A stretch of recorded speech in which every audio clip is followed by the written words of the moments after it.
The Creeper, Minecraft's most notorious mob, spicing up our survival experience for as long as we've been playing. Having the game been out for over a decade now, many of you might be aware that if this mob were to be struck by lightning, it'll upgrade to what is known as a supercharged creeper. These mobs are not only more devastating to the nearby environment, but can also decapitate many of the mobs present that fall victim to its enhanced detonation, dropping their heads for us to then exploit as we see fit. As many of you may have experienced, this is not only difficult to execute, but places the player at risk of dying. So today, using redstone, we will be designing a way to automate this process for our convenience. Because thunderstorms only last about 10 to 15 minutes in game and then they have a cooldown period, what we're gonna have to do is build this farm as an extension to existing mob farm. After that, what we're gonna need storm detection in order to tell when there's an actual storm, so we can transfer the mobs to the decapitation chambers, is what I'm calling them. And then we're gonna have to separate any creepers from the other mobs that spawn in our farms. And finally, what we need to do is we need to actually trigger the creepers to explode automatically.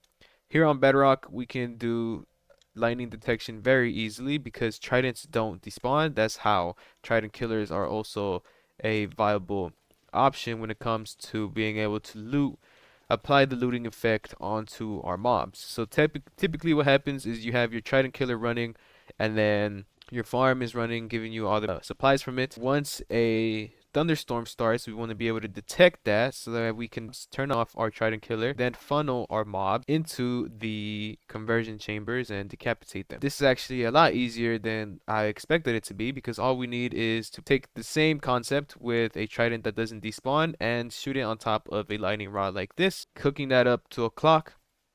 And now all we need to wait is for a thunderstorm to start, and you guys will notice that we can then detect once a thunderstorm has started, as well as detect once it has stopped running in our world. Separating the mobs is also just as easy because undead mobs tend to sink in water in order to avoid being burned by the sunlight, and creepers don't care about this, so they just kind of swim up in the water. So all we have to do in order to separate them is build a little chamber like this, and then we can go ahead and add in our water, which is going to be flowing our mobs towards the chambers that we need them in. We can stop this, and we can also waterlog this one, so even if creepers were to land in the wrong module, they would eventually make their way back up. If I were to just add in, oh yeah, you can see he did it by himself. They eventually fight the currents and make their way up. Keep in mind this would also work for zombies, obviously. So if I start shuffling the mobs in like this, not that one, but they will end up getting separated. The only reason that skeleton landed in there was because the mobs behind it pushed it a little bit too fast. But in a regular mob farm, that won't be happening because you won't get that amount of mobs funneling in that fast. And you can also build it in a better way than this to avoid that ever happening. And then we can also remove a little bit of the glass so you can see this a whole lot better. You guys see the creepers just flowed on right through into the chamber, and then the undead mobs end up separated from them. Before we can move on with actually tackling the problem of how we're going to trigger our creepers to explode without it being in the player's vicinity, we need to address an issue concerning them actually exploding and not causing any damage to nearby mobs. You guys can see that even if I were to remove this block here and make sure they can't pathfind their way out, there's no space, there's no blocks, there's nothing blocking this guy from taking damage, but he still is at exactly 20 hearts. So the way we end up tackling this is we place the creepers enough outside of the water that they'll actually cause damage to nearby mobs, but enough inside that they won't cause any damage to the blocks around it by adding a slab on top of it and a bubble column that pushes it up and it sticks it in place, and this will now ensure that the nearby mobs will take the full effect of damage from the creeper, right? And I even spawned another creeper in here to show you guys. If it's a thunderstorm and we now charge these guys up, the supercharged explosion will guarantee a one-hit kill even if they are full health. Now, when it comes to actually triggering the creeper to explode, this is where it actually gets a whole lot trickier. And this is where I struggled the most in. If we try to use a snow golem, for one, their UI is incredibly annoying to work with. If we were to spawn in another snow golem, it'll always end up taking damage from the creeper no matter how you orient it to attack our creeper. Right there, he can't really pathfind to it. But if we fix that real quick, I don't know exactly what's going on here, but you guys will see that he ends up taking damage. If we block up the top of this, spawn a new one in, so that he's basically fully encased and all of the blast damage from the creepers should be absorbed by the nearby blocks, you'll notice that he still ends up taking damage. We need to keep in mind that creepers require you to be within a 3-block radius in order for them to actually explode. So even if I were to move our snow golem back by a block, he will trigger our creeper to explode, assuming they're close enough to each other. But regardless, he's gonna still end up taking damage. And this is even more of a problem when you take into consideration that supercharged creepers have a blast radius of 12 blocks. So even if the snow golem is 12 blocks away from the creeper and manage to somehow make him explode, he will still end up taking damage. So we need to add in an extra element in order to make sure that our snow golem is far enough away from the creeper to not take damage, but we can still somehow trick the creeper into aggroing and exploding. By introducing a witch for the snow golem to shoot at like this, and some water in between the two, what happens whenever the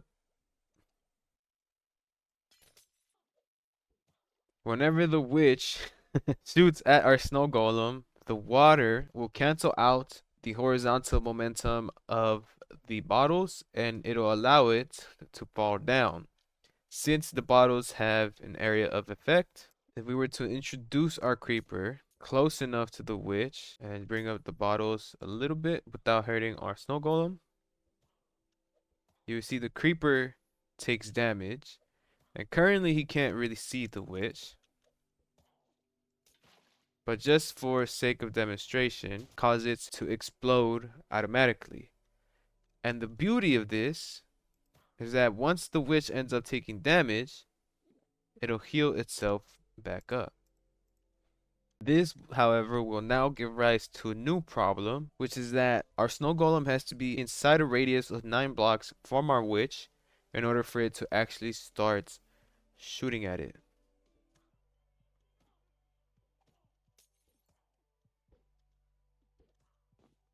And now, even at this 9-block distance, where it's able to target the witch, it'll still end up taking damage from the supercharged creeper. After some very painful tests, I was able to draw out these 3 circles.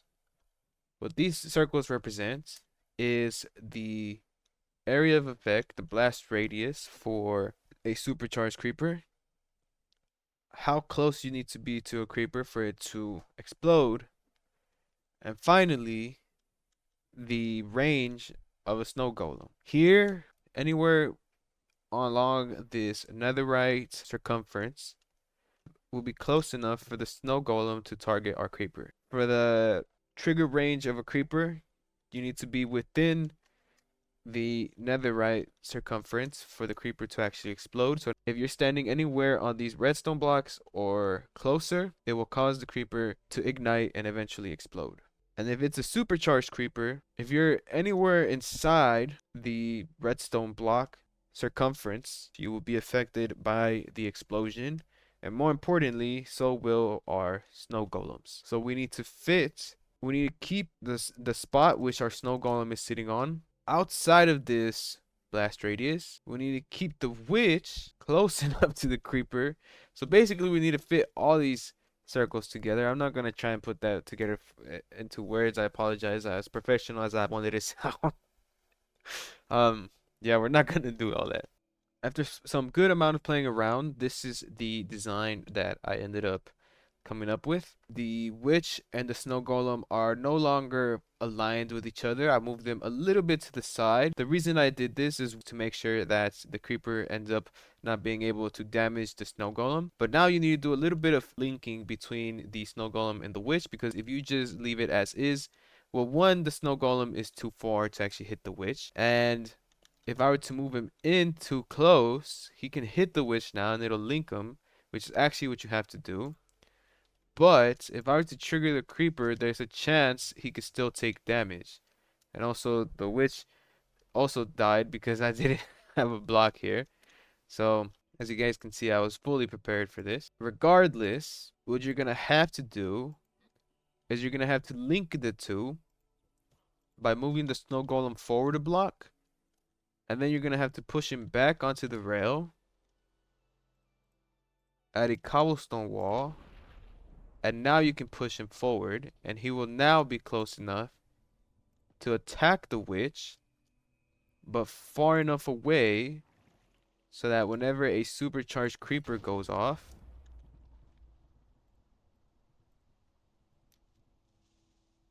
he will no longer take any damage. Notice that I added in a stasis chamber down here, and what this will allow us to do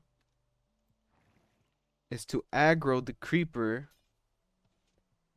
even if it is behind the witch. Pretty neat. It has to be 2 blocks deep in order to actually catch the bottle. But even though the creeper ends up getting aggroed, it'll not explode because the witch is just about out of its reach. So all we have to do is knock the witch down. The snow golem and the witch keep going at it, so they keep on building up bottles. In order to avoid this, the bottles are just about aligned in between these 2 blocks.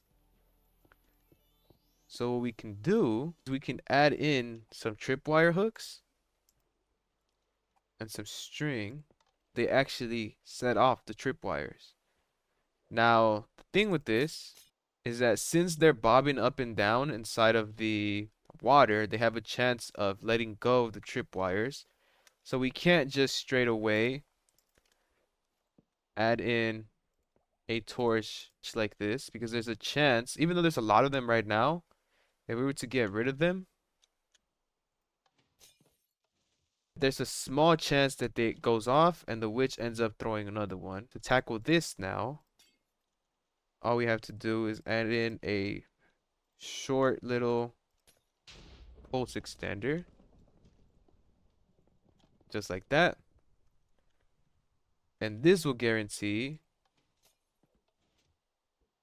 that we only ever get 1 bottle down in the stasis chamber. We now have a method to reliably trigger our creeper into exploding without placing the player at risk and never losing any of our mobs that are present. Add in some timing circuits in order to make sure that all of our creepers explode whenever we want them to. And just like that, we have a proof of concept for a fully AFKable mob head farm. What you do is you would sit over here like normal, AFKing your mob farm, and after a while a thunderstorm will start. As long as you, of course, make sure that your machine is on, almost immediately we will detect that there is a thunderstorm. We will separate our creepers from our undead mobs. Some of the creepers will fight the current, but for what it is, they will settle in pretty nicely. Fully AFKable, completely 100% safe, almost 100% reliable. As soon as the thunderstorm ends, the extension to our farm will turn off, and then our killing chamber for our AFK spot will return to normal. And then we can go ahead and wait for the next lightning storm to begin and repeat the process. The only thing I really want to show you guys, I don't want to go too much in depth with the redstone because I realize it can be pretty boring, is if we were to start a thunderstorm like this, you have to keep in mind that one, if the creeper is mid-explosion and it gets hit by a lightning strike, for whatever reason, it will de-ignite. I think it's a correct term. And then it will stop exploding. And then the other thing is, similarly, if it gets hit by the potion, it starts igniting because it's close to the witch. But because it gets hit by the lightning, it stops. And this actually glitches it out completely. And now, even though it gets hit by the potion and in theory it's being attacked by the witch, it still won't aggro or it won't ignite and it won't explode, killing any of the mobs, which is a little bit of a problem. This does, however, fix itself if we spawn in enough creepers. Eventually a new one will enter the chamber, and once that one gets shoved into the chamber, the potion will give it effect and then end up killing the mobs for us. Obviously, that causes its own issues, but this is very hard to replicate with regular mobs just making their way in on their own. And for what it's worth, it is reliable enough to farm us up some heads. The only thing I did different is I added in these walls down here for our potions to break on. And what this does is it basically tries to ensure that the only spot in the creeper chamber that gets affected by the potions is the one right here. But if it's anywhere else, for example here, it will not get hit by the potion, and it kind of helps to work against that. The optimal way to do this would be to maybe move the potion down using the water flow and have it so that it aligns somewhere over here. I'm pretty sure if the potion lands here, it won't affect this chamber either, and it'll basically ensure that the only spots that can get hit into aggroing the witch would be those down there. But I decided to leave it there, and I'll weed out any inconsistencies for the block by block tutorial that I'll be releasing sometime in the future. I want to give a quick shout out to Razeworks. Originally, what I was trying to do is I was trying to keep my snow golem alive and only use the snow golem to aggro the creeper. But very quickly I found that this wasn't going to work out. I can show you guys a couple of the designs I tried at first. First, I began by doing something like this, where a snow golem attacks the creeper and we try to move it out the way right before it explodes. But I found that in order for the creeper to explode, the mob has to stay in its vicinity, otherwise it'll stop exploding. And I even went as far as to do something like this, where we have the snow golem as far away from our creeper as possible. And then we can just about move it close in, and then we have ender chests that are waterlogged to try and absorb the blast damage, but it just nothing worked out. And then that's when I decided to do a little bit of research, and I found that Razeworks has already made a farm like this for Java. Basically, he had it so that it's the same concept with the witch and our snow golem in a standstill. However, the difference with his farm was that he used the witch to heal a skeleton, which was what he used to trigger the creepers into exploding. They were shooting at an iron golem, and this would happen And since the creeper would cause damage to the skeleton, he would then use the potions of damage in order to heal the skeleton whenever it's dying. So quick shout out to Razeworks for that. If it wouldn't have been for him, I wouldn't have started messing around with that design and eventually realized that I can cut out the iron golem and the skeletons all together and just use the bubble columns in order to suspend our potions and animation, and then I can shoot the creeper with this and have it trigger the explosion.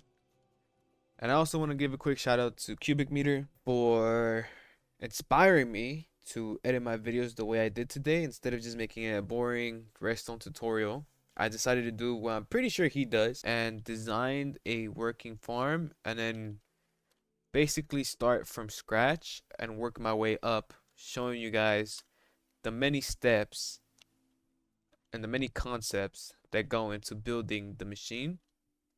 Shout out to him as well. If you guys enjoyed, remember to leave a like, comment, subscribe, turn on bell notifications.